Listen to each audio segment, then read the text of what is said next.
Ini tokohnya namanya Karl Marx. Karl Marx. Kelas itu bukan kayak gini ya.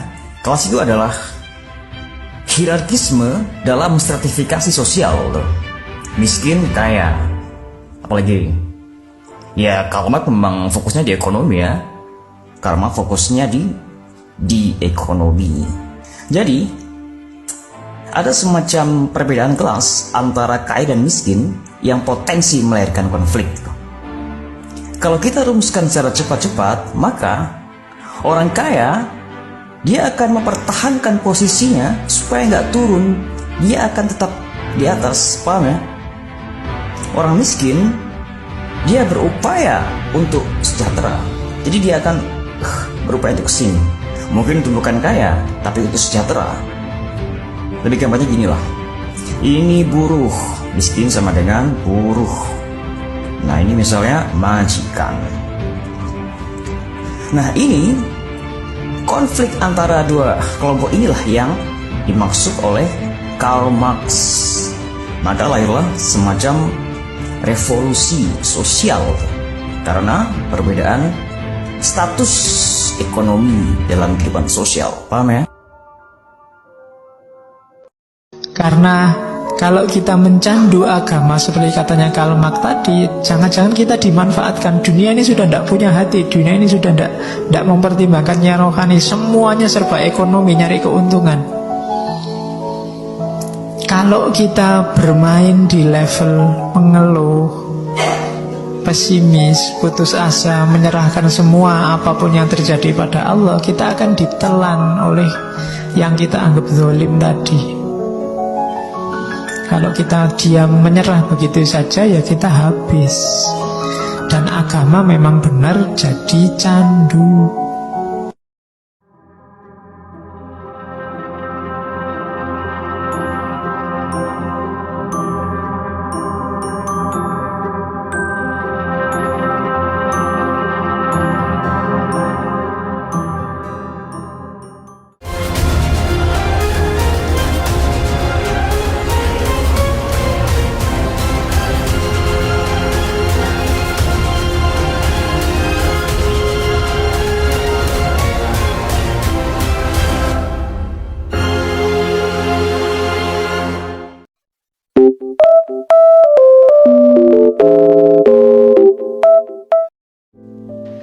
Setiap hari kita bekerja tanpa henti, menghasilkan kekayaan yang tidak pernah kita nikmati.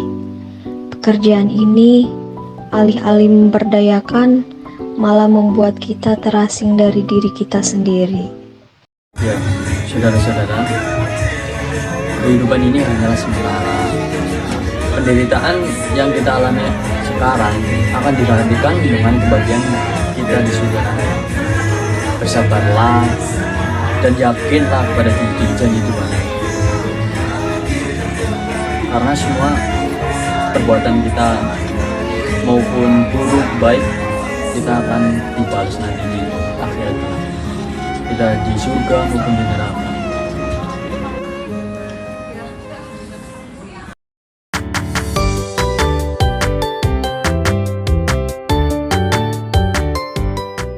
Harus sabar, Mbak.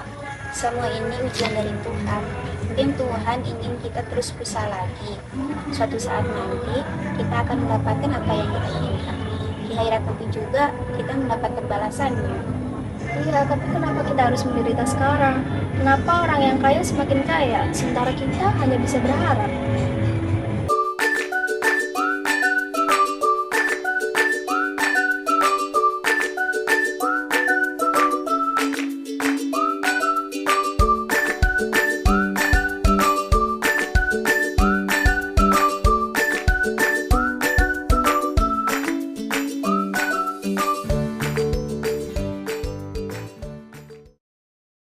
Pak, sini sebentar.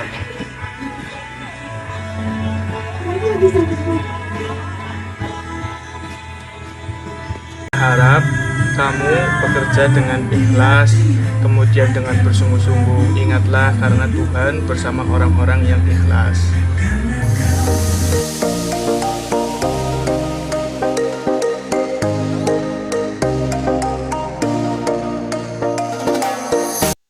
Agama seharusnya memberikan harapan, tapi yang terjadi hanya membuat kita menerima nasib.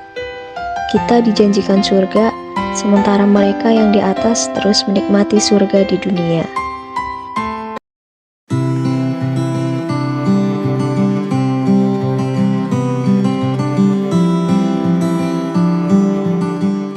Kita harus sadar, kita harus melawan, bukan dengan kekerasan, tapi dengan kesadaran bahwa kita akan berhak atas kehidupan yang lebih baik.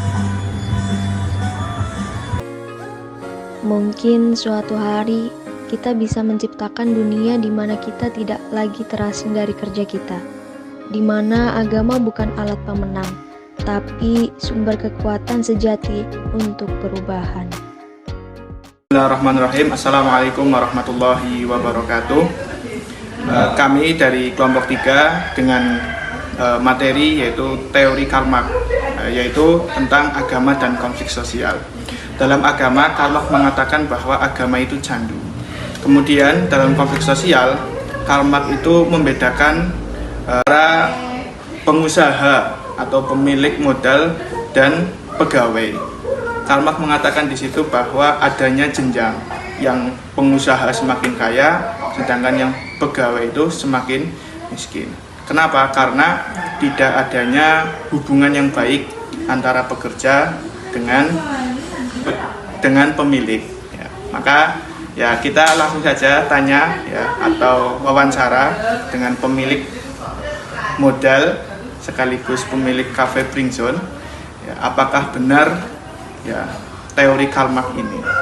Oke, sekarang saya sudah bersama pemilik dari cafe Bringzone dengan Mas siapa? Mas Aditya. Mas Aditya. Oke, baik. Saya akan bertanya beberapa pertanyaan berkaitan dengan teori ini. Yang pertama adalah, apakah Anda mengkaitkan agama dalam pencapaian Anda dan menjadikan agama itu untuk menenangkan pekerja Anda? Itu pasti, Mas. Soalnya kita bukan hanya mencari uang saja, tapi kita mencari keberkahannya juga.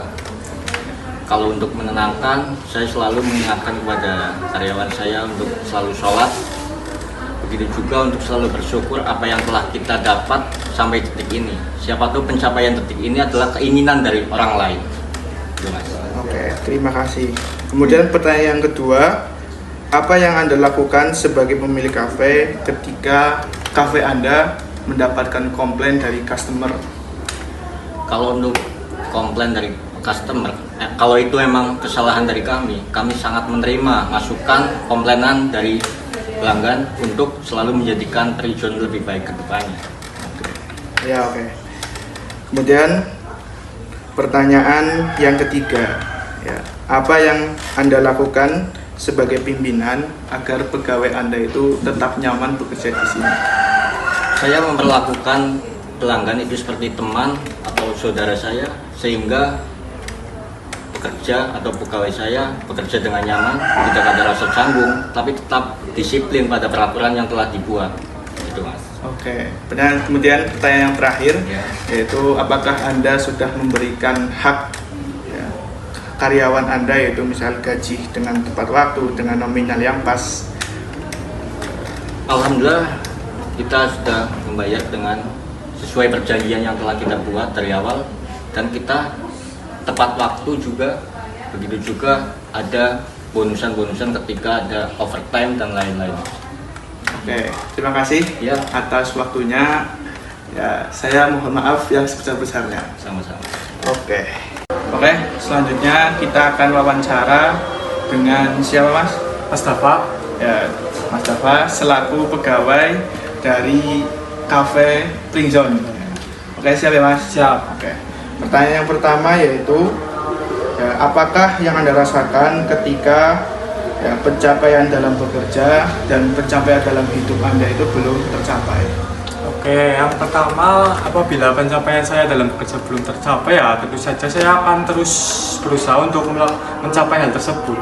Karena saya sebagai pekerja juga dituntut untuk melakukan yang terbaik dalam tempat bekerja saya. Jadi saya akan terus berusaha untuk mencapai dengan apa yang tempat kerja saya inginkan, itu saja. Yang kedua, apabila saya belum mencapai hal yang saya inginkan ya Mas, yang pertama terus saya juga tetap harus berusaha, dan seperti apa yang owner saya sering katakan, walaupun hal tersebut, apa yang kita inginkan itu belum tercapai, tentu saja kita juga harus bersyukur dengan apa yang sudah kita dapatkan gitu. Oke, terima kasih. Kemudian lanjut pertanyaan yang kedua, yaitu apa yang membuat Anda betah bekerja di Cafe Pringzone ini?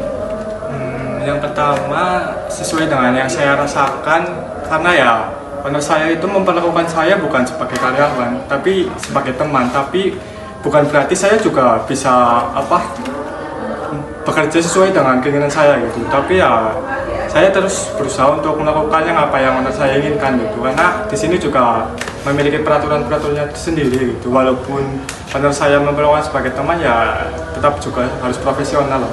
Siap. Oke, pertanyaan yang ketiga, ya, apa tantangan terbesar yang Anda hadapi dalam bekerja sehari-hari ini? Yang tentu saja tantangan yang saya hadapi dalam bekerja sehari-hari, ya saya selalu dituntut untuk untuk memberikan pelayanan yang terbaik ya Mas, karena saya bekerja di dalam bidang servis dan makanan atau minuman. Ya tentu saja untuk tantangan dalam bekerja sehari-hari, ya saya harus dituntut untuk melakukan pelayanan yang terbaik sih. Oke, kemudian pertanyaan yang keempat, yaitu bagaimana sikap Anda terhadap atasan Anda? Tadi seperti yang saya bicarakan, atasan saya kan memperlakukan saya sebagai teman, jadi ya sikap saya tentu saja menghormatinya yang pertama, tapi itu bukan menjadi kayak yang tertekan begitu. Jadi ya saya santai aja, bisa ngobrol, bahkan ya bisa bertukar ide lah, banyak hal. Jadi sikap saya ya santai, tapi ya bukan yang kayak meremehkan gitu lah. Saya tetap hormat kepada atasan saya, tapi juga saya tetap santai, jadi nggak tertekan gitu Mas. Oke, yang terakhir, pertanyaan terakhir ya. Apa peran agama di dalam membimbing Anda untuk melakukan pekerjaan? Yang pertama dan yang utama tentu saja saya selalu menerapkan prinsip kejujuran ya Mas, karena dalam Islam sendiri kan jujur adalah yang utama kan Mas. Seperti yang sering untuk saya katakan, itu kejujuran adalah hal yang mahal. Banyak orang yang pintar, cerdas, namun jujur belum tentu banyak orang yang bisa gitu Mas. Jadi ya itu tadi, dalam hal agama ya saya selalu menerapkan prinsip kejujuran, dan terutama juga sholatnya tidak bisa ditinggalkan. Oke, mantap. Terima kasih kepada Mas Dafa selaku karyawan dari Cafe Pringzone. Ya, terima kasih juga kepada Cafe Pringzone yang sudah bersedia untuk kami dalam melakukan tag video dan wawancara. Ya. Oke, terima kasih. Ya. Terima kasih juga. Assalamualaikum warahmatullahi wabarakatuh.